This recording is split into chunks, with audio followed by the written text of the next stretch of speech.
మీరు ఏ సమస్యతో బాధపడుతున్నా ఈ 15 రోజుల డైట్ ప్లాన్ని స్టార్ట్ చేయండి. స్టార్ట్ చేస్తూ ఉంటే మీ సమస్య తగ్గడాన్ని మీరే గమనిస్తారు. మందు అవసరం లేకుండా మనం ఇబ్బంది పడాల్సిన అవసరం లేకుండా జబ్బంటే మనకున్న భయాన్ని మనం దూరం చేసుకోవచ్చు. సహజంగా భయపడుతుంటాం కదా, షుగర్ అని కానీ, థైరాయిడ్ అని కానీ, బీపీ అని కానీ, గర్భసంచి సమస్య అని కానీ. అవసరంలా ఈ 15 రోజుల డైట్ ప్లాన్ని జాగ్రత్తగా చేయండి. చాలా సూటిగా మీ దృష్టి తెస్తాను. ఒకటి, ఉదయం లెగిసి మొహం కడిగి ఫ్రెష్ అవ్వగానే ఒక 2 గ్లాసులు గోరువెచ్చటి నీళ్ళు తాగండి. ఒక గంట గ్యాప్ తీసుకొని మళ్ళీ 2 గ్లాసులు గోరువెచ్చటి నీళ్ళు తాగండి. అంటే ఏమి తినకముందే తాగే నీళ్ళు ఏం చేస్తాయంటే లోపలికి వెళ్ళి మనం బయట ఎలా స్నానం చేసి క్లీన్ చేసుకుంటామో అలా లోపలికి వెళ్ళి సెల్స్లో ఉన్నటువంటి కెమికల్ వేస్ట్ని క్లీన్ చేయడానికి ఉపయోగపడతాయండి. తర్వాత టిఫిన్ చేయడానికి హాఫ్ అన్ అవర్ ముందు ఒక గ్లాస్ జ్యూస్ తాగండి. టిఫిన్ అంటే 8-9 మధ్య చేస్తాం కదా, ఒక గ్లాస్ జ్యూస్ తాగండి. అలాగే ఈవినింగ్ 5:30 లోపు, అంటే సుమారు 4:35 మధ్యలో మరొక గ్లాస్ జ్యూస్ తాగండి. ఏం జ్యూస్ తాగుతారు? ఒక 7 జ్యూసులు చెప్తాను చూడండి. అట్లా మీకు నచ్చినవి ఏ 2 అయినా తీసుకోండి. ఒకటి, పుదీనా కొత్తిమీర తులసాకు జ్యూస్. పుదీనా కొత్తిమీర ఎక్కువ ఉండాలి, తులసాకు తక్కువ ఉండాలి. 3 కలిపి కూడా ఇంతే ఉండేట్టు చూడండి.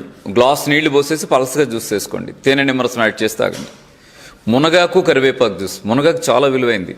మునక్కాయలు తింటాం మనం, ఆకు చాలా అంతకంటే విలువైంది. ఆకులన్నింటిలో చాలా వాల్యుబుల్ అంటే మునగాకు కన్నా ఆశ్చర్యం లేదు. మునగాకు ఎక్కువ ఉండాలి, కరివేపాకు తక్కువ ఉండాలి. 2 కలిపి ఇంతే. గ్లాస్ నీళ్లు పోసి దీన్ని కూడా అలాగే ప్రాసెస్ చేసి తేనె నిమ్మరసం యాడ్ చేసి తాగండి. మరొకటి, పాలకూర కరివేపాకు జ్యూస్. పాలకూర ఎక్కువ ఉండాలి. మరొకటి, క్యారెట్ బీట్రూట్ జ్యూస్. క్యారెట్స్ ఎక్కువ ఉండాలి, బీట్రూట్ తక్కువ ఉండాలి. షుగర్ వాళ్ళకి తాగొద్దు. అలాగే మరొకటి, తవుడు జ్యూస్. మిల్లుకెళ్ళి తవుడు తెచ్చుకొని 3 స్పూన్లు తవుడు గ్లాసులో వేసి కలిపి అలా పెట్టి పడుకోండి. తెల్లారి పొద్దున్నే నానిపోయి దానిలో ఉన్న బి కాంప్లెక్స్ అంతా వాటర్లోకి వచ్చేసి ఉంటుంది, నేచురల్ బి కాంప్లెక్స్. దాన్ని మీరు వడకెట్ట పిప్పి తీసేసి తేనె నిమ్మరసం యాడ్ చేసి తాగండి. అలాగే మరొకటి, మిక్స్డ్ వెజిటబుల్ జ్యూస్. అంటే జ్యూస్కు పనికొచ్చే కూరగాయలు ఏవైనా సెలెక్ట్ చేయండి. ఒక 5-6 రకాలు చూసి జ్యూస్ చేసుకోండి. వాటర్ కలపాల్సిన అవసరం కూడా లేదు వీటిలో. ఉదాహరణకి ఓ 4 టమాటోలు, ఓ కీరా దోస వేసారనుకోండి, గ్లాస్ జ్యూస్ వస్తుంది. టమాటో, కీరా దోస, సొరకాయ, లేత బీరకాయ, ఇంకా లేత బూడిద గుమ్మడి, ఇలా మీకు జ్యూస్కు పనికొచ్చేవన్నీ. ఏది బెండకాయ, దొండకాయ కాకుండా జ్యూస్ చేసినా ఇబ్బంది లేని పొట్లకాయ కూడా జ్యూస్లో వేయచ్చండి.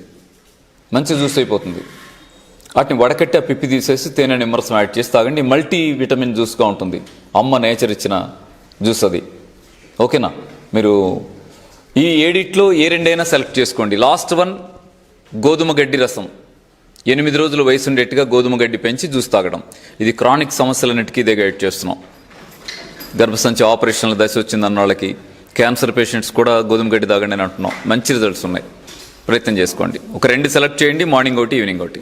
నెక్స్ట్, టిఫిన్ చేయండి. టిఫిన్ అంటే ఆ 9 తింటారు కదా, 8-9 మధ్యలో టిఫిన్ చేయండి. ఏం తింటారు? సాఫ్ట్ టిఫిన్ చేయండి.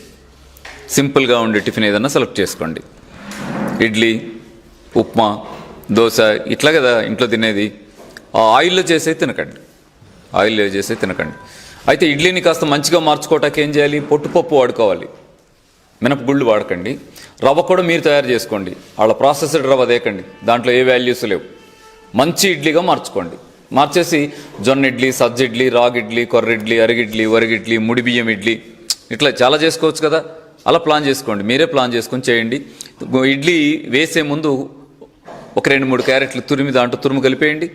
ఫైబర్ యాడ్ అవుతుంది, మైక్రోన్యూట్రియంట్స్ యాడ్ అవుతాయి, కలర్ యాడ్ అవుతుంది, టేస్ట్ యాడ్ అవుతుంది. అద్భుతమైన ఇడ్లీ తయారవుతుంది. వాళ్ళ పిచ్చి ఇడ్లీ మనకెందుకు? అమ్మ చేసే ఇడ్లీ తీసుకోండి. మిత్రులారా, టిఫిన్ అయిపోయిన తర్వాత భోజనానికి టిఫిన్కి మధ్యలో గంట గ్లాస్ నీళ్ళు మెయింటైన్ చేయండి.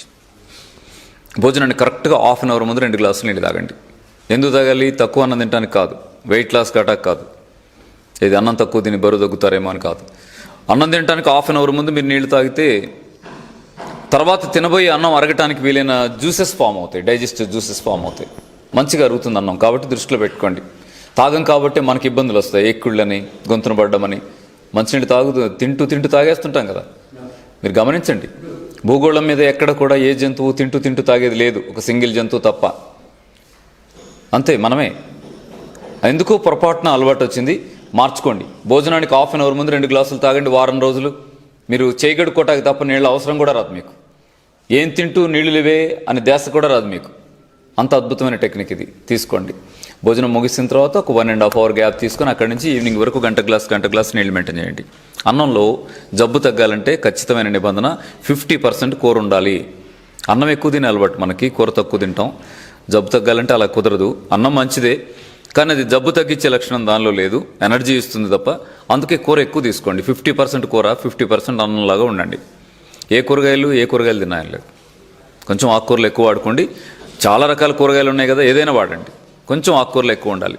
అయితే ఇక్కడ ఒక పని, మీరు ఇప్పుడు వండినట్టుగా వాళ్ళ కృత్రిమ రుచులన్నీ వేసి వండారంటే జబ్బు తగ్గడం కాదండి, కొత్త జబ్బులు వస్తాయి.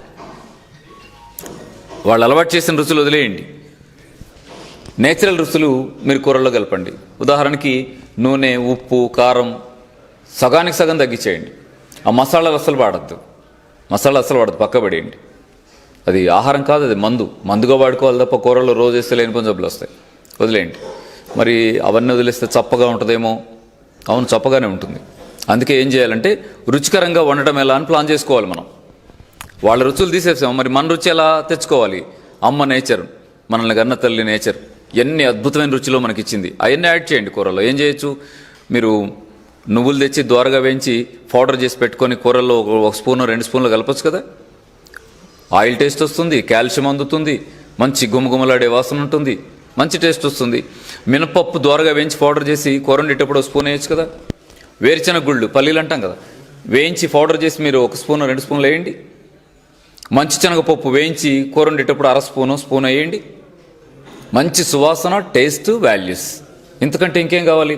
అయినా కూడా ఇంకా రుచి అనిపించట్లేదండి అనిపిస్తే, ఎందుకు అలవాటు పడి ఉంటాం కదా, ఒకవేళ ఇబ్బంది అనిపించవచ్చు. అప్పుడు ఏం చేయండి అంటే అన్నం తినే ముందు నిమ్మకాయ ముక్కలు, ఉల్లిపాయ ముక్కలు కట్ చేసి అక్కడ పెట్టుకొని కూర కలుపుకుంటూ నిమ్మకాయ రసం పిండండి. నిమ్మరసంలో ఉండేటువంటి ఆ టేస్ట్ నాలుక తగలగానే టేస్ట్ బడ్స్ మిగతా టేస్ట్ని అంతగా క్యాచ్ చేయవు. నిమ్మరసం టేస్ట్ డామినేట్ చేస్తుంది, మంచిగా తినేయచ్చు. ఆ ఉల్లిపాయ కొరకండి ఘాట్లో, మరి వేరే ఇబ్బందులు ఏం తెలియవు మనకి. ఉప్పు తగ్గించారా వీళ్ళు, నూనె తగ్గించారా, ఇవేం అర్థం కావు. అలా జాగ్రత్తగా ఉపయోగపడే విధంగా రుచికరంగా మార్చుకొని తినండి. ఇది మనకు చాలా మేలు చేస్తుంది. నెక్స్ట్, ఈవినింగ్ 4:35 మధ్యలో 1 గ్లాస్ జ్యూస్ తాగమన్నాను కదా. జ్యూస్ తాగిన తర్వాత 1 అవర్కి 2 గ్లాసులు నీళ్ళు తాగండి. గోరువెచ్చగా తాగండి, మధ్యలోనే నార్మల్ వాటర్ తీసుకొని. చలికాలం కాబట్టి గోరువెచ్చగా అంటున్నాను. ఇక నైట్ పెందలాడి తినేయండి. ఎంత పెందలాడి అంటే మీకు ఎంత సాధ్యమైతే అంత. ఒక్కొక్కళ్ళకి ఒక్కో టైం ఉంది ఇప్పుడు వర్క్లో, అందరికీ టైం పెట్టుకునే కండిషన్ మనకేం లేదు. కాబట్టి మామూలుగా అయితే 6-6:30 లోపు తింటే చాలా మంచిది. కానీ అసలు 6ంటికి ఆఫీసులో నుంచి వచ్చే పొజిషన్ లేని వాళ్ళు కూడా మనలో చాలామంది ఉన్నాం. అందుకే ఏం చేయండి, 7:30 లోపు తింటాక ట్రై చేయండి.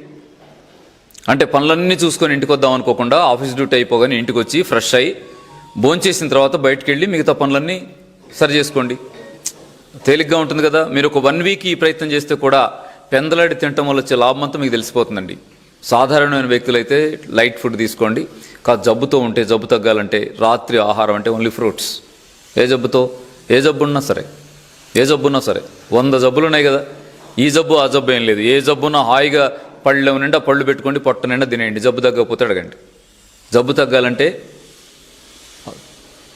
నేచర్ ఇచ్చిన ఆహారం తప్ప వేరే ఆహారాల వల్ల జబ్బు తగ్గే ఛాన్స్ లేదు. ఫ్రూట్సే ఫుడ్గా తీసుకోండి. ఓకేనా? ఇది దృష్టిలో పెట్టుకోవాలని కోరుతున్నాను. అయితే ఇక్కడ మీకు ప్రశ్న రావచ్చు, షుగర్ ఉంటేనండి అని. అక్కడక్కడ యూట్యూబ్లో కింద కామెంట్లు వస్తుంటాయి, పళ్ళు తినమన్నారండి షుగర్ ఉంటే అని అంటారు.